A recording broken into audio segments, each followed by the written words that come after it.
जातो मी आता, जाऊ दे आता. जातो जातो नाही मग आज होतं प्रियाचं लग्न आणि सगळे आम्हाला सोडून गेले ते घरीच. मग प्रभूने मी डायरेक्ट झोपून घ्यायचं ठरवलं. तिकडून आलं मामा डायरेक्ट पिकअप घेऊन. आम्ही पण निघलो तयार होऊन बँडवाले बनून. बसलो पिकअपमध्ये आणि निघलो डायरेक्ट. प्रभूने गेल्या गेल्या मामाच्या घरी जाऊन 200 रुपयाची नोट आणली, कारण की ते कुठेतरी विसरून आलता. गेल्यावरती आमची बॅग डायरेक्ट सजवून ठेवली होती. प्रियाची एंट्री वगैरे करून घेतली. टाईमपास करत बसलो. पूर्ण दिवस विधी वगैरे सगळं कंप्लीट केला आणि प्रभूला शीतलताईसोबत घर पुण्याला पाठवून दिलं. आणि तिकडून आम्ही निघलो परत घरी जाण्यासाठी. परत येऊन पोचलो आणि सकाळ सकाळ उठून डायरेक्ट लेमन टी मारली एक. तर 12 वाजेपर्यंत आपल्याला काही सुचत नव्हतं, कारण की अख्खं घर सोनं सोनं झालं होतं.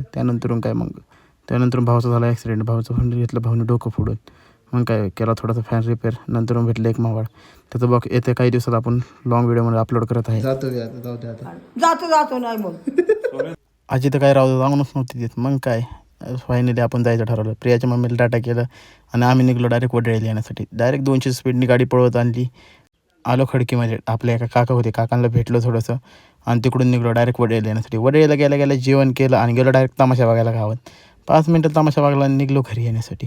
भेटू आपण उद्या.